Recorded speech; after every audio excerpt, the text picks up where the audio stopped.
सैयद सलार गाजी के मेला को लेकर कैबिनेट मंत्री ओम प्रकाश राजभर का गाजीपुर में बयान। कहा, महाराजा सुहेलदेव का मेला लगना चाहिए।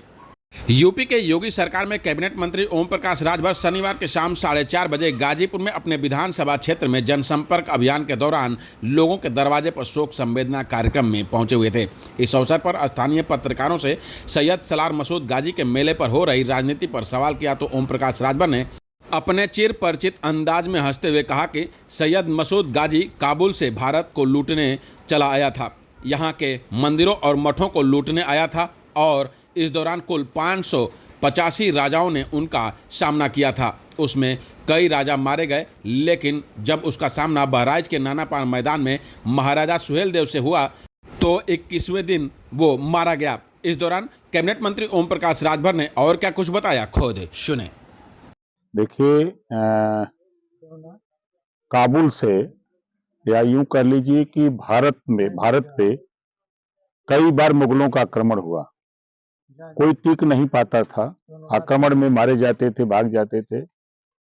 ये काबुल से सैयद सलार मसूद गाजी भारत पे मठ मंदिरों को लूटते हुए, उनको बर्बाद करते हुए, यहाँ 585 राजा हुआ करते थे जब ये भारत छोटे छोटे टुकड़ों में था।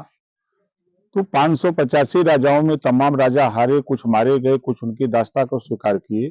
जब वो बहराइच की धरती पर पहुंचे तो वहां राजभर महाराजा सुहेलदेव जी का शासन था। उन्होंने अपने आसपास के तमाम राजाओं से बात करके इकट्ठा किया, गोल बनाई या गोल बना करके सैयद सलार मसूद गाजी को नानपारा मैदान बहराइच में, वहीं कुटला नदी के किनारे 21 दिन युद्ध हुआ है। इतिहास है, 21 दिन युद्ध हुआ है। उस युद्ध में सैयद सलार मसूद गाजी मारे गए। आज भी गाजी मियां का मजार कुटला नदी के किनारे बना हुआ है। मेला लगना चाहिए तो उस राजा का लगना चाहिए जिस राजा ने देश को गुलाम बनाने के लिए, देश की संपत्ति को लूटने के लिए विदेश से आया। ऐसे राजा को जिन्होंने मार गिराया, ऐसे राजभर महाराजा सुहेलदेव जी का मेला लगना चाहिए। वो 11वीं शताब्दी का मामला है, विवाद है जो वो बता रहे हैं सांसद जी। 1009 में सुहेलदेव जी पैदा हुए, 1027 में शासक बने। 10 जून 1034 को सैयद सलार मसूद गाजी नानपारा मैदान बहराइच में जब वहां से भागा तो कोटला नदी के किनारे उन्होंने उनको मारा। तो 10 जून को विजय दिवस मनाया जाता है पूरे देश में। ये बात शायद सांसद जी को पता नहीं है।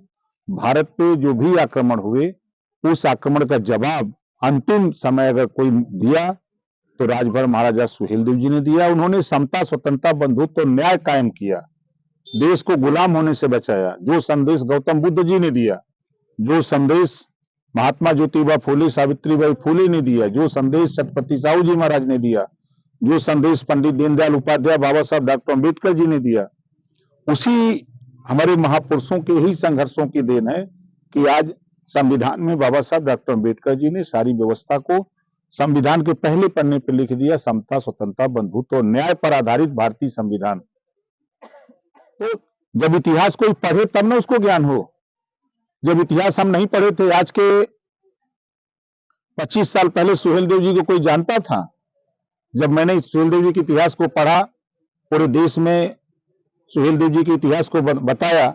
आप उठा के देखिए, देश के गृह मंत्री जी का बयान, उत्तर प्रदेश के मुख्यमंत्री जी का बयान, देश के प्रधानमंत्री जी जब आए थे शिलान्यास करने अयोध्या में, तब उन्होंने इस जिक्र किया था कि अयोध्या को, मंदिर को बचाने में सबसे बड़ा योगदान अगर किसी का तो राजभर महाराजा सुहेलदेव जी का, वहां जिक्र किया।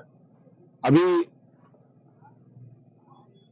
गृह मंत्री अमित शाह जी, उनका बयान सुन देखिए। तो ये राजा थे, शासक थे लोग। जो आजादी के बाद जब इतिहास कोई अपना नहीं खोजा तो जब लड़ाई की बात कहां से किसी को पता है।